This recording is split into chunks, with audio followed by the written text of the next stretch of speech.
How you guys doing? As you guys know, I'm not here again today, guys. So I'm hoping you guys are in your best behavior, and hopefully that you guys were able to get today's lesson. If you guys do not get today's lesson, I'm hoping that I can re-explain it again to you guys tomorrow.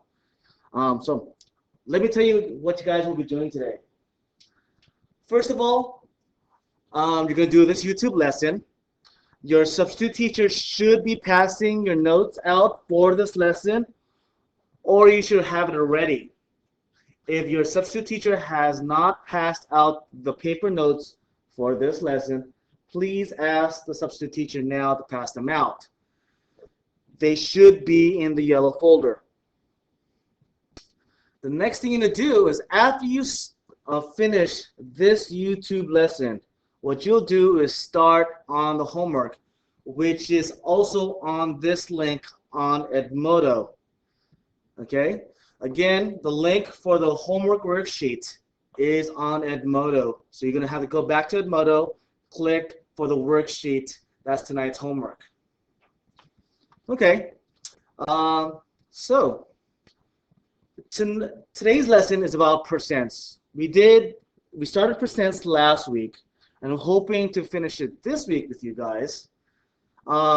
So there are three things that you guys should recall, and I want you guys to write this in your notes. The first thing you guys should write, and write it in this slide in your notes. When you solve percent problems, you're looking for three things. Either looking for the part, the whole, or the percent. Please write that down right now. Again, whenever you solve percent word problems, which can be kind of difficult at first, you're trying to look for three things: the part, whole, and the percent. And you're also trying to find out what you're actually looking for. When you guys solve word problems, if you guys find these three things, it makes it a lot easier. So there are several tips that you guys need to help you solve word problems. Number one, make sure you really understand the question being asked. Number two, sort out the information to make it a basic percent problem, like we solved on Thursday and on Friday. For example, 30% of what is 17? Number three, sometimes you have to add or subtract some of the numbers before writing and solving a percent problem. Number four, the base will always be the original number, price, or total. Again, the base or the whole will always be the original number, the price, or total. So let's solve letter A on the next slide. Let me read it to you guys. A baseball pitcher won 80% of the games he pitched. If he pitched 35 ball games, how many games did he win? So the first thing I want you to do is find important information and write a percent problem from this. You know the baseball pitcher won 80% of the games. We know that the baseball pitcher pitched 35 ball games. My question is this. Are we looking for part, whole, or the percent? Again, are we looking for the part, whole, or the percent? If you look at this problem closer, you're looking for how many games he won out of all the games he played. So he played a total of 35 ball games, so that's your whole.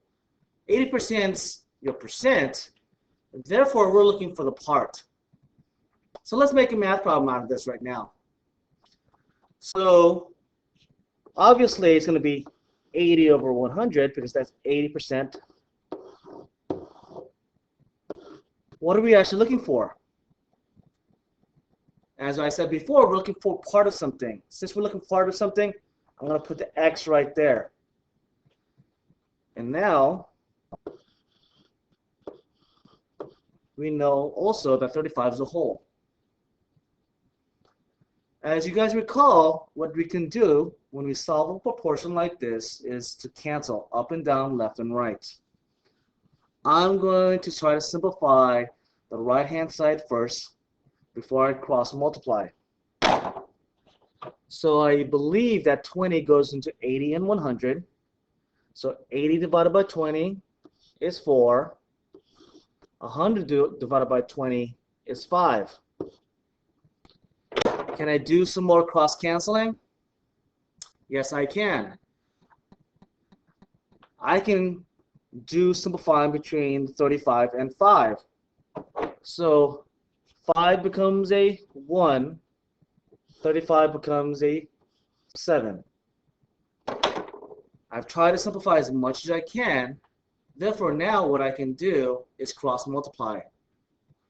1 times x is x. 7 times 4 is 28.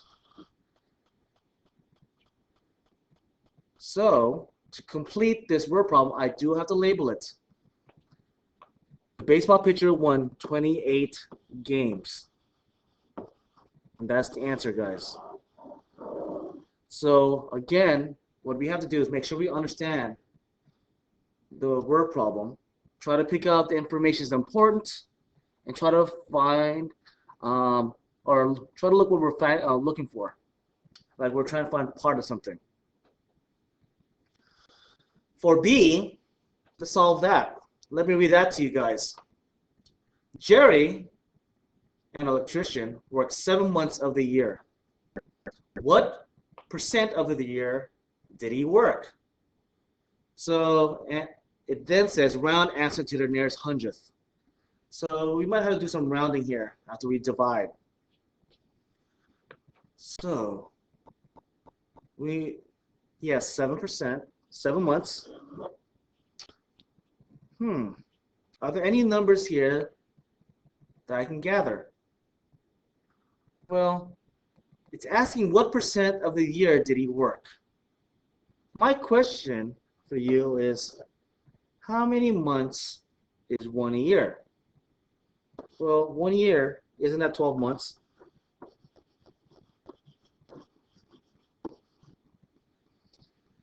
So I'm looking for the percent. Therefore, the information that's given to me is the part and the whole.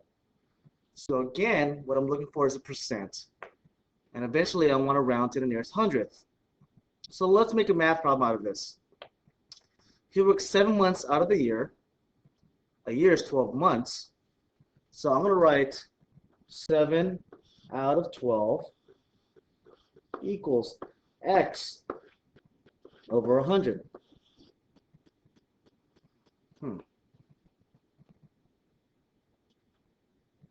I can simplify left and right between the 12 and 100, but I think it might be easier if I just cross multiply right now.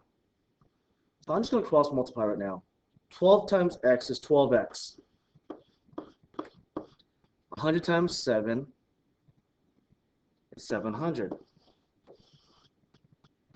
So what I'm going to do right now is try to figure out what x is. How do I do that? I'm going to divide 12 to both sides.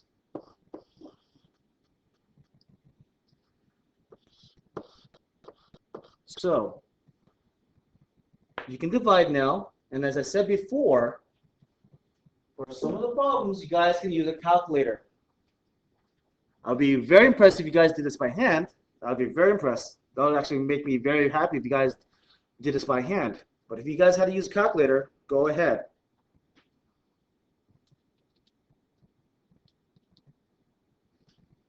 $700 divided by 12. If I actually divided it, 700 divided by 12, I will get 58.333 ... So I can round to the nearest hundredth, or I can rewrite it another way that I know how. So if I round to the nearest hundredth, that would be 58.33%. Is there another way to write this? Yes, there is. You write it also 58.3 bar percent. So that's your answer, guys. He worked 58.33% out of the year. Let's go to the next problem.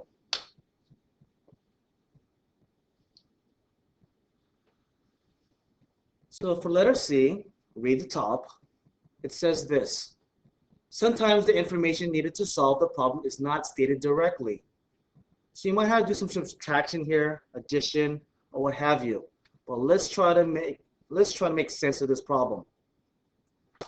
There are 28 students in a class. 16 of those students are men. What percent are women? Let's write down the information that's given to me. There are 28 students.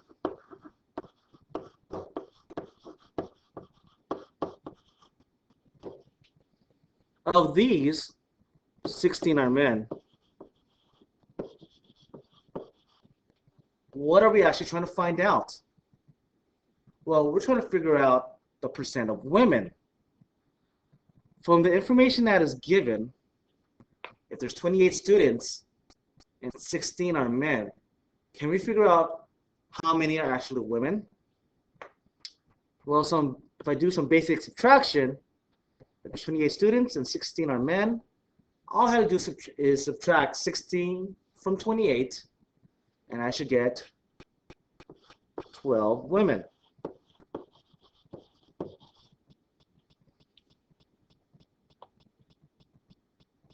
Now, can we write a math problem for this now? So there are 28 students in a class, 16 are men, 12 are women, and what I want to find out is what percent are women. So 28 is the whole, what's the part? Since I'm looking for the percent of women, 12 is going to be the part. And now I'm going to set the math problem up. So 12 out of 28 equals x over 100. Let's solve this right now. I could do some simplification. I know that 4 goes into 12 and 28. Therefore, 12 divided by 4 is 3. 28 divided by 4 is 7. Can I do any more simplification up and down? I don't think so. Can I do any simplification left and right between 7 and 100? No, I can't. So what I'm going to do now is simply cross multiply. 7 times x is 7x. 100 times 3 is 300. For this math problem, I think I might get a long decimal. So if I have to, I'm going to round to the nearest tenths for this problem. So 7x equals 300. I want to figure out what x is. What I'm going to do is divide both sides by 7. So I'm going to divide 300 divided by 7. 7 goes into 30 4 times. Like 2, get a 0. 7 goes into 20 2 times. Get 14. Get a 6. Add a 0. 7 goes into 60 8 times. I then get 56. It's 4 remainder. So I get 40. 7 goes into 40 5 times. And it keeps on going on and on and on. So as I said before, what I'm going to do is round to the nearest tenths. So my answer should be 42.9%. That's my answer.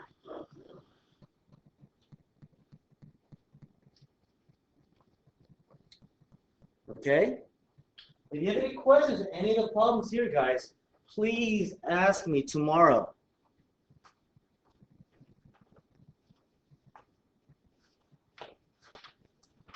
Let's go to the next one. Let's go to letter D.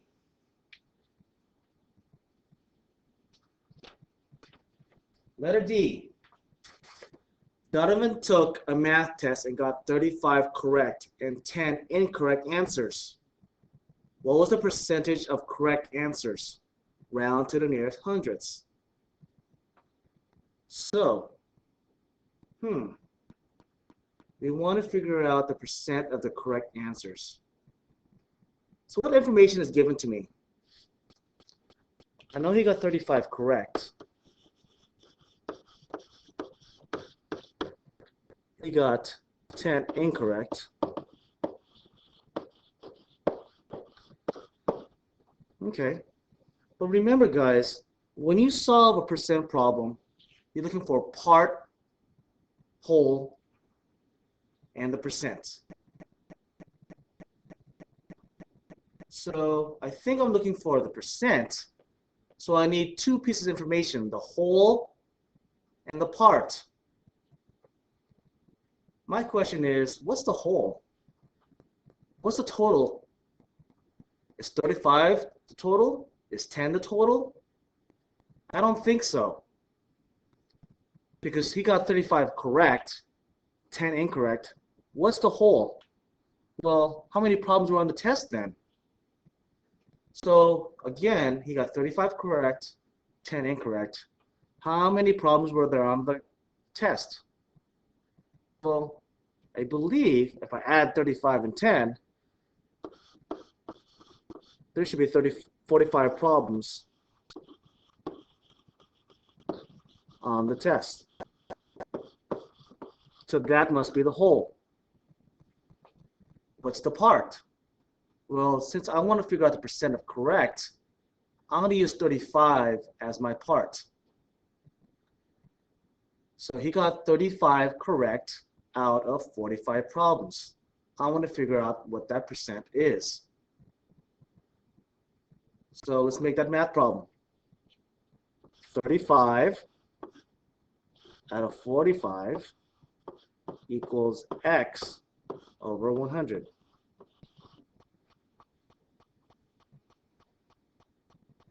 So let's try to solve this right now. Let's try to simplify up, down, left, and right, if I can.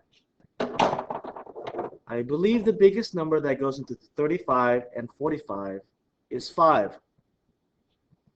So 35 divided by 5 is 7. 45 divided by 5 is 9. Can I simplify it further? Up and down? Nope. Left and right? Nope.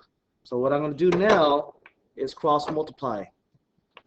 9 times x is 9x. 7 times 100 is 700. So I'm going to divide now. If you remember from the instructions, I might get a long decimal, so I might have to round to nearest hundredths.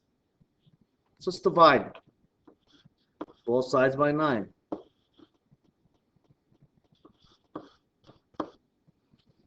So I have 700 divided by 9. 700 divided by 9. 9 goes into 70.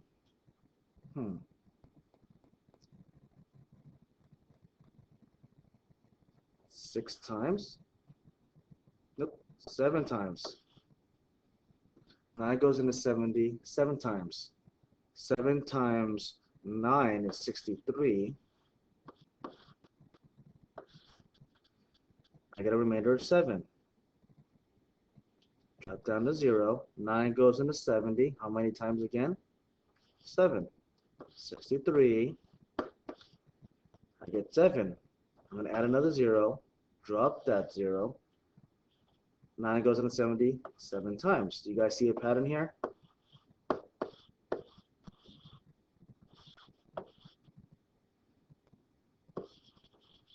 I think there is a pattern. So it's 77.7777, so on and so forth. So if I round it to the nearest hundredth, this would be 77.78%. If you like to write it another way, you could indeed write it like this: 77.7 %. I'll accept both answers. So we got 77.78% correct. Okay. So that's the lesson, guys. What I want you guys to try to do is try your best on tonight's homework. Remember, the link for tonight's homework is on Edmodo. So you have to go back to Edmodo, click on the worksheet. You will do the homework in your notebooks. So use your notes as a guide to do tonight's homework. And I wish you guys the best, and I'll see you guys tomorrow. See you guys.